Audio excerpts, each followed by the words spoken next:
Hello students, welcome back to Electron Physics channel, Physics with Vikas sir. Like the video after you watch it till the end, पूरा video देखिए, तब आपको समझ में आता है कॉन्सेप्ट एप्लीकेशन। शुरू में सिर्फ मैं कॉन्सेप्ट समझाता हूँ और towards the end of the video तक आते आते आपकी प्रैक्टिस हो जाती है, क्योंकि क्वेश्चन सॉल्व कराता हूँ पूरी वैल्यू के साथ। तो एंड तक देखिए, ऐसा नहीं है कि बीच में वीडियो को छोड़ दिया, 10 मिनट देखा या 3 मिनट देखा, ऐसा मत करिए, पूरा वीडियो देखिए। सो अब जो मेथड हम करने वाले हैं, अब जो हमारा मेथड है, ये 7th मेथड है सीक्वेंस में ऑफ रेजिस्टेंस सॉल्विंग। एक फिर से एक बहुत बढ़िया मेथड है, बहुत ही मजेदार मेथड है। इसमें आपको फोल्ड करने का मौका मिलेगा, फोल्डिंग एक्टिविटी हो जाएगी, नाम भी वैसे ही है, फोल्डिंग सिमेट्री। हाँ, सिमेट्री होनी जरूरी है। पहले के वीडियोस में भी हमने सिमेट्री के ऊपर काफी एम्फेसिस किया है। ये भी आर्टिकल सिमेट्री बेस्ड है। सिमेट्री होगी तो रेजिस्टेंस सर्किट इजीली सॉल्व हो जाएगा। किन दोनों पॉइंट्स के बीच में निकालना है, वो दोनों पॉइंट्स हमें गिवन है, पी और क्यू, और सारी रेजिस्टेंस एक जैसी हैं, आइडेंटिकल हैं, सबकी वैल्यू कैपिटल आर है, और आपको पी और क्यू के बीच में निकालना है। एंड्स वाले पॉइंट पे नहीं निकालना है, वो हम पहले सॉल्व कर चुके हैं। हमारे पिछले वीडियो में, पहले के वीडियोस में हम उसको सॉल्व कर चुके हैं। वो हम शायद मिरर सिमेट्री से भी सॉल्व कर चुके हैं। ये पॉइंट से अलग हो चुके हैं, ये पी और क्यू पॉइंट है। अब इनके बीच में निकालना है, क्या करना है देखते हैं ध्यान से क्या करना है। पी और क्यू के बीच में बैटरी लगानी है, चलो लगाते हैं। सो पी और क्यू के बीच में हमने क्या करी, बैटरी लगाई। हमेशा की तरह पहले समझेंगे कॉन्सेप्ट को कि मेथड एक्चुअली काम करता कैसे है, उसके बाद अप्लाई करेंगे। बेवकूफों की तरह सीधा ऐसा नहीं करेंगे कि सीधा अप्लाई कर लिया, शॉर्टकट देखा और सीधा अप्लाई कर लिया, फिर फ्यूचर में पता चले गलत तरीके से लगा दिया। तो हमने क्या करना है, पी और क्यू के बीच में एक बैटरी को यहाँ पे एज्यूम कर लिया। अब क्या करें, करंट को मूव कराएं। तो हमने करंट मूव कराया, देखो कितना करंट गया, आई गया, इस पर्टिकुलर पॉइंट पे गया। अब आगे करंट डिस्ट्रीब्यूट करना है। अब आपको ये डिफिकल्ट लग रहा होगा कि करंट को कितना डिस्ट्रीब्यूट करें, तो यहाँ पर पैरेलल सिमेट्री हमारे काम आ जाती है। तो ये जो आपकी एक्सिस है, ये बैटरी एक्सिस के पैरेलल है, और इसके ये जो आपने एक्सिस देखी, इस एक्सिस के ऊपर नीचे देखिए सर्किट पूरा सिमेट्रिक है। कैसा है, सर्किट पूरा सिमेट्रिक है। इसका मतलब ऊपर जिस तरीके का करंट डिस्ट्रीब्यूशन होगा और नीचे जिस तरीके का करंट डिस्ट्रीब्यूशन होगा, वो बिल्कुल सेम होगा। अब आपको अगर ये बात समझ में आ जाती है, तो फिर ये मेथड आपके बहुत ही जल्दी समझ में आने वाला है। क्या समझाया मैंने अभी तक, पैरेलल सिमेट्री समझाई है, और इसकी वजह से ऊपर जितना करंट गया, कितना गया, आई नॉट, नीचे भी ब्रांच में उतना ही करंट जाएगा, आई नॉट। बहुत मजेदार हो रहा है। अब देखो आगे, आगे देखो। अब ये वाला पॉइंट अगर एक्स पोटेंशियल पर है, तो ये वाला वाई पोटेंशियल पर होगा, तो ये भी वाई पोटेंशियल पर होगा।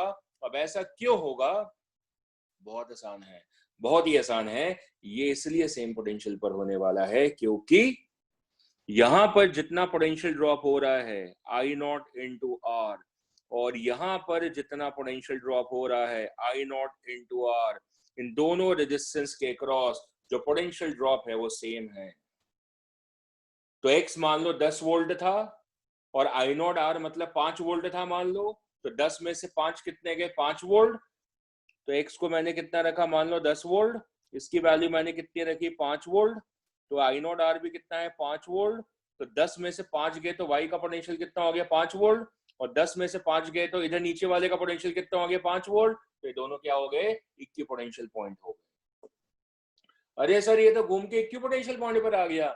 ये तो मैं पहले भी बता चुका हूं, नाम दे दो, जैसे भगवान विष्णु के बड़े नाम हैं, राम, कृष्ण, बहुत सारे अवतार हैं, पर है तो एक ही ना। ये भी आइडियाज बिल्कुल वैसे हैं, इक्विपोटेंशियल के ही ये सारे के सारे मेथड्स हैं। आपको बेसिकली इक्विपोटेंशियल पॉइंट ही देखना पड़ता है, और उसी से ये सारे मेथड जन्म लेते हैं। अब आपने क्या करना, अब आता है यहाँ पे मजेदार बिहेवियर।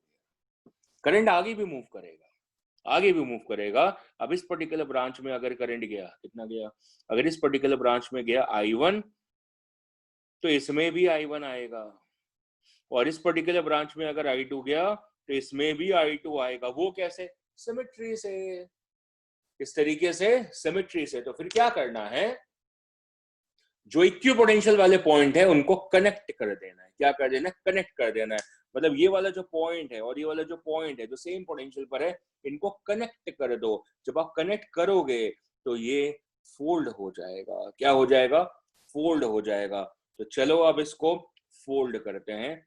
चलो फोल्ड करें। तो हम फोल्डिंग एक्टिविटी करते हैं। क्या करते हैं हम, फोल्डिंग एक्टिविटी। अब हमने क्या करना है, देखो हमने यहाँ से ये वाला पार्ट लिया और इस वाले पार्ट को, कितने वाले पार्ट को, देखते हैं। ये वाला जो पार्ट हम ले रहे हैं, इतने पार्ट को यहाँ से रिमूव कर देते हैं। वी रिमूव इतना पार्ट, और इतना वाला जो पार्ट था इसको हम करते हैं। मैं क्या कर रहा हूँ, देखो मैं कर रहा हूँ अभी इसको रोटेट करा। अब इसका करता हूँ मैं कलर चेंज करा। अब मैं इसको क्या करता हूँ, सिलेक्ट। अब मैंने क्या करा, इसको सिलेक्ट। अब मैंने क्या करा, इसको ला के देखो यहाँ पे इसके ऊपर सुपरपोज कर दिया। आया मजा, मेरे को तो आया। क्या कर दिया, सुपरपोज कर दिया, नीचे से ऊपर की तरफ फोल्ड कर दिया। ये जो वाई वाले पोटेंशियल वाले पॉइंट थे, ये दोनों मैंने मिला दिए। क्या कर दिए हैं, मिला दिए हैं। और अब जो आपके पोटेंशियल पॉइंट्स हैं, मतलब ये P और Q के बीच में आप देख रहे हैं, आप देखिए हो क्या रहा है। अगर इस पॉइंट का पोटेंशियल X था, तो X और Y के बीच में दो रेजिस्टेंस आ गई हैं, एक ब्लू वाली एक लाल वाली, एक ब्लू वाली एक लाल वाली, और दोनों सेम हैं। ब्लू वाली कितनी है, वो भी R है, लाल वाली कितनी है, वो भी R है। और ये दोनों कैसे हो गई हैं, पैरेलल में हो गई हैं, क्योंकि सेम पोटेंशियल डिफरेंस है उनके अक्रॉस। तो इनको हटा के एक सिंगल लगा लो, तो सिंगल कितनी हो गई, दैट बिकम्स R/2। ये कितनी हो गई, R/2 आ गई है।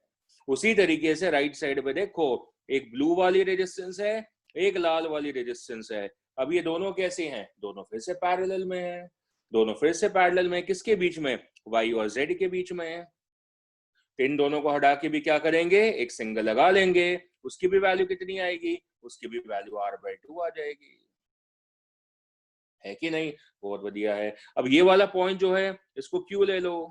अब Y और Q को देखो, किसको, Y और Q को देखो, उनके बीच में भी आपकी एक लाल वाली रेजिस्टेंस है और एक ब्लू वाली रेजिस्टेंस है। एक लाल वाली एक ब्लू वाली, ये भी दोनों आपस में कैसे हैं, पैरेलल में हैं। इनको भी हटा के एक सिंगल रेजिस्टेंस यहाँ पर आ जाएगी। उसकी वैल्यू कितनी होगी, वो भी R/2 होंगी। और बाकी दो सिर्फ ब्लू वाली रह गई हैं, वो ये रह गई हैं। ये आपका ये R है और ये भी R है। ये आपका सर्किट रह गया। बस इतना सा सर्किट रह गया है, आपको इसको सॉल्व करना है और इसका आंसर निकाल देना है, दैट्स ऑल। इतना सा रह गया है। ये कहीं व्हीटस्टोन ब्रिज तो नहीं लग रहा नहीं लग रहा, बिल्कुल नहीं लग रहा है, क्योंकि आपको इन दोनों पे नहीं निकालना है। अगर इन दोनों पे निकालना होता तो वो व्हीटस्टोन ब्रिज होता, पर उस पे निकालना ही नहीं है। किस पे निकालना है, इन दोनों पॉइंट्स पे निकालना है। तो गलती मत कर जाइएगा, जल्दी इमोशंस में मत बह जाइएगा कि आप तुरंत व्हीटस्टोन ब्रिज लगा के बीच वाला उड़ा दें, ऐसा बिल्कुल मत करिएगा। अच्छा, एक बार रिव्यू तो लें पूरे मेथड का कि हमने करा क्या। मैं दोबारा मेहनत करता हूँ एक बार आपके लिए। मैं दोबारा से सर्किट को बनाता हूँ जो कि गिवन था मुझे। अब देखें कि इस मेथड की इजी एप्लीकेशन है क्या, कि हमें जब अगली बार क्वेश्चन आएगा, अभी तो हमने समझा है, तो जब हमें क्वेश्चन आएगा तो फिर हम क्या करने वाले हैं, हमने बेसिकली वो समझना है।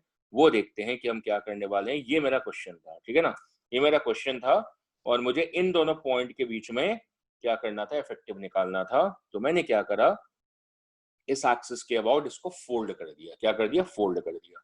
अब फोल्ड करने का मतलब क्या हुआ, देखते देखते एक एक, पहले ये वाली रेजिस्टेंस उड़ाई और वो ऊपर वाले के साथ किसमें आ गई, पैरेलल में। इसलिए ऊपर वाली कितनी होगी, R/2 होगी। एक तरीके से फोल्ड कर दो तो इफेक्टिव कितना हो गया उसका, R/2, क्योंकि R और R किसमें आ जाएगी, पैरेलल में। फिर मैंने किसको उड़ाया, फिर मैंने उड़ाई इसके वाले को। ये ऊपर वाले के साथ अपने बिल्कुल फोल्ड करके ऊपर वाले के साथ कैसे आ गई, पैरेलल में। R और R पैरेलल में कितना हो गया, R/2।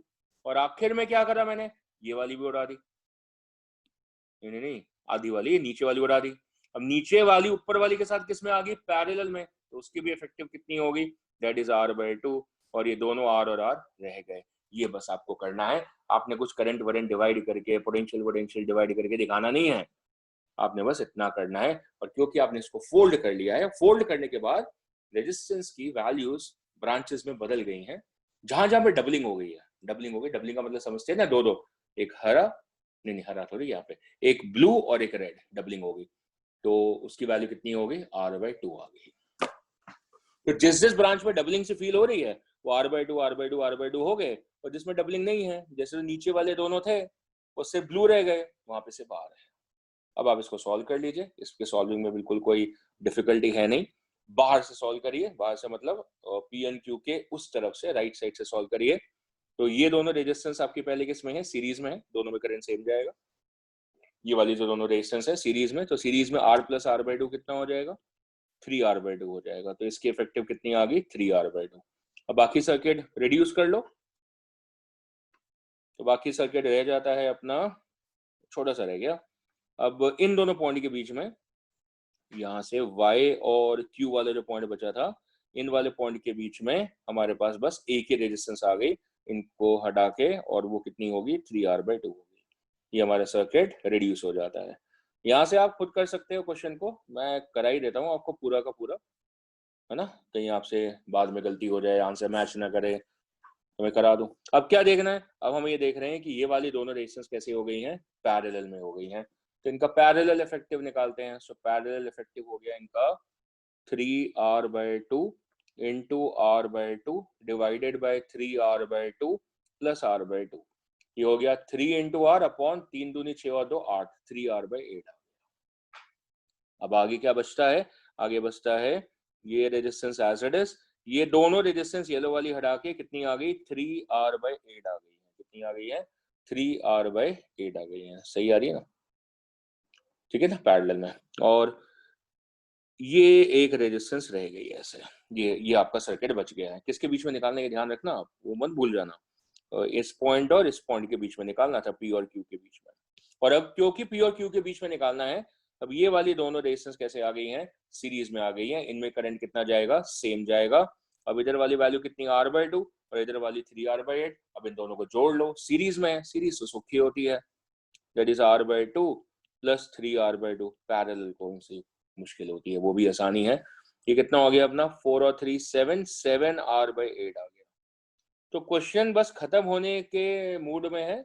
अब आपने जो लास्ट की दोनों ब्रांचेस बची हैं वो आपकी पैरेलल में आ जाएंगी, P और Q के बीच में एक ही रेजिस्टेंस R रह गई, और ऊपर वाली दोनों कंबाइंड होकर कितनी हो गई है, 7R/8 आ गई हैं, और ये R है, और अपना P और Q के बीच में ये दोनों पैरेलल में आ चुकी हैं। तो R इफेक्टिव निकाल लो। R इफेक्टिव कितना हो गया, 7R/8 into R divided by 7R/8 plus of R, कितना बना भाई, that is 7 of R upon 7 + 8, कितना 15। ये आपकी इफेक्टिव रेजिस्टेंस कैलकुलेट हो जाती है। ठीक, क्विक शॉर्ट रिव्यू। पहले R और R/2 जो आउटर से हमने देखे, इधर से हमने देखे, R और R/2 किसमें हो गए, सीरीज में। R + R/2 कितना हो गया, 3R/2। वो 3R/2 अगले स्टेप पे R/2 के साथ किसमें हो गया, पैरेलल में हो गया। सो उसका इफेक्टिव हमें कितना मिला, 3R/8। 3R/8 अगले स्टेप में R/2 के साथ कैसे हो गया, सीरीज में हो गया। उनको एड अप करके कितना मिला, 7R/8। और 7R/8 फाइनली R के साथ में क्या हो गया, R के साथ में पैरेलल में हो गया। तो उनका इफेक्टिव हमने फाइनली निकाल लिया एज 7R/15। बढ़िया मेथड है, समझाने में टाइम लगा, दिमाग में डालने में टाइम लगा कि इस क्वेश्चन का बेसिस क्या था। Basis was once again parallel symmetry. अब समय आता है सॉल्व करके कॉन्फिडेंस गेन करने का। आगे आता है हमारा अगला मेथड नहीं है, सेम मेथड है, उसकी एप्लीकेशन है। तो करें आप पॉज, करा आपने पॉज, पूरा 1 मिनट लीजिए, पूरा 1.5 मिनट ले लीजिए। आप कितना लीजिए, 1.5 मिनट ले लीजिए, और सॉल्व करिए और फिर आंसर बताइए। मैं तब तक वेट करता हूँ। ओके, पॉज हो गया। Okay, your time starts now, 90 seconds to go. Welcome back, 90 seconds हो चुके हैं और आप मेरे साथ फिर से लाइव आ चुके हैं। अब आपने क्या करना है, इसको सॉल्व करना है। सारी रेजिस्टेंस बराबर हैं और P और Q के बीच में इफेक्टिव निकालनी है। जो टर्मिनल्स आपको गिवन है, क्या करना है, फोल्ड करना है। फोल्डिंग में क्या करेंगे, हम इस वाली एक्सिस के अबाउट सर्किट को फोल्ड कर देंगे। अब इस वाली एक्सिस के अबाउट अगर सर्किट को फोल्ड कर रहे हैं तो इसका मतलब जो नीचे वाला पार्ट है उसको हमें क्या करना पड़ेगा, इसको रिमूव करना पड़ेगा। तो इस वाले पार्ट को हम क्या कर देते हैं, रिमूव कर देते हैं। So let's remove this particular part. इतना रह गया आपका बस, दिस इज लेफ्ट ओवर, और डबलिंग हो जाएगी। सो डबलिंग कर लो। सो किस किस ब्रांच में डबलिंग होगी, किस किस ब्रांच में? अच्छा, ये भी देख लेते हैं कि किस किस ब्रांच में डबलिंग होनी है। तो उसके लिए इसको सिलेक्ट करते हैं और इसको करते हैं रोटेट, इसको करते हैं रोटेट, एक बार और करेंगे, इसको करते हैं रोटेट, हो गया। अब करते हैं इसका कलर चेंज, क्या बनाते हैं, लाल कलर। अब क्या करेंगे, लेट्स पिक दिस अप, इसको पिक करते हैं और इसको इसके ऊपर ले जाके क्या करते हैं, इस प्रकार सुपरपोज कर देते हैं। कर दिया, लो जी, डबलिंग हो गई। अब जिस जिस ब्रांच में डबलिंग हो गई है उस ब्रांच की इफेक्टिव लिख लो। चलो लिख लेते हैं फिर इफेक्टिव। नीचे वाला पोर्शन हटा लेते हैं यहाँ से, ये वाला नीचे वाला पोर्शन हमने हटा लिया था। अब इस वाले पोर्शन को हटा के जो बाकी रह गया उस पर डबलिंग कर लो। तो किस किस ब्रांच पे डबलिंग हो रही है, एक तो इस वाली ब्रांच पे डबलिंग हो गई, इस वाली ब्रांच पे डबलिंग, इस वाली ब्रांच पे डबलिंग, इस वाली ब्रांच पे डबलिंग और इस वाली ब्रांच पे डबलिंग। सो इसका मतलब दो दो रेजिस्टेंस पैरेलल में आ गई। तो इसकी वैल्यू R/2 हो गई, इसकी भी R/2, इसकी भी R/2। जितनी भी ब्रांचेस डेवलप हो गई उन सब की कितनी हो गई, R/2 आ गई। ये जो नीचे वाली दोनों ब्रांचेस है इसमें डबलिंग नहीं हुई है, इनका R ही वैल्यू रह गई है। अब आपको इसको सॉल्व करना है और P और Q के बीच में निकालना है। आउटर से सॉल्व करना शुरू करते हैं। सो ये वाली R और R/2 ये जो बाहर से आपको दिख रही हैं, इनका इफेक्टिव कितना हो जाएगा, R + R/2 that is equal to 3R/2। ये इनका इफेक्टिव आ गया, राइट। इसको हम गायब कर देते हैं और आगे सॉल्व करते हैं। अभी जो 3R/2 है वो इस R/2 के साथ में पैरेलल में आ जाएगी। कैसे, पैरेलल में आ जाएगी, ठीक है ना। ये 3R/2 वाली जो ब्रांचेस है इनको रिमूव कर देते हैं। देखो ये गायब, और इनकी जगह एक ही रेजिस्टेंस आ गई थी, उसकी वैल्यू कितनी है, दैट इज 3R/2। अब आपको दिख रहा है ये 3R/2 और R/2 आपस में कैसे आ गई, पैरेलल में आ गई है। ये दोनों रेजिस्टेंस कैसे आ गई हैं, पैरेलल में आ गई हैं। तो इनका इफेक्टिव निकाल लेते हैं। सो इनका इफेक्टिव कैसे निकलेगा, 3R/2 into R/2 divided by 3R/2 plus R/2, this is 3R/8। अब यहां तक सर्किट सॉल्व हो गया, इतना सॉल्व हो गया। अब क्या रह गया, अब ये सारा तामझाम हटा लेते हैं। ये दोनों सॉल्व हो गया है सारा, और इसकी जगह एक सिंगल रेजिस्टेंस आ गई है, और ये जो सिंगल रेजिस्टेंस बचती है ये कितनी हो गई है, दैट इज 3R/8, ये रह गई है। अब यो जी 3R/8 और ये R/2 ये कैसे हो गई, सर ये हो गई सीरीज में, क्योंकि दोनों में करंट सेम जाएगा।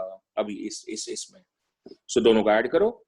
सर इनको ऐड करके हो गया सर 3R/8 प्लस इसको ऐड अप करके प्लस R/2, सर ये हो गया 7R/8। बहुत बढ़िया।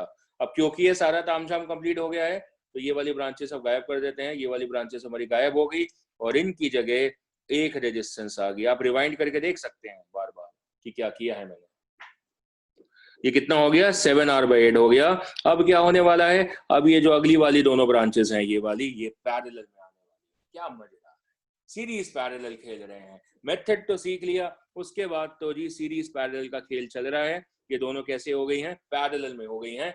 इनका इफेक्टिव निकालते हैं। इनका इफेक्टिव हुआ 7R/8 into R/2 divided by 7R/8 plus R/2। कितना हुआ ये, 7R/7 टू 14, 14 और 8 कितना होता है 22, 7R/22 हो गया। अब जब ये सारा तामझाम खत्म हो जाता है तो ये सारी ब्रांचेस गायब गायब गायब गायब, और इनकी जगह एक सिंगल रेजिस्टेंस आ जाती है जिसकी वैल्यू हमने निकाल ली। कितनी निकाली है, दैट इज 7R/22। कितनी रह गई, 7R/22। कितना सूखा हो गया है, बहुत सूखा हो गया है सर। अब 7R/22 और R/2 ये आपस में कैसे हो गई हैं, ये सर सीरीज में हो गई हैं। तो इनकी सीरीज वैल्यू निकाल लो। इनकी सीरीज वैल्यू कितनी होगी, कितनी होगी, 7R/22 एंड प्लस R/2 कितना मिला, 11 और 7 18, 18R/22 दैट इज 9R/11।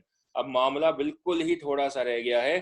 क्या रह गया है कि नीचे ये R रेजिस्टेंस है और ऊपर वाली ब्रांच की वैल्यू जोड़ के आ गई 9R/11 और ये अपना P और Q पॉइंट, इनके बीच में ये दोनों कैसे हैं सर, पैरेलल में है। ये दोनों रेजिस्टेंस कैसे आ रही हैं, पैरेलल में आ रही हैं।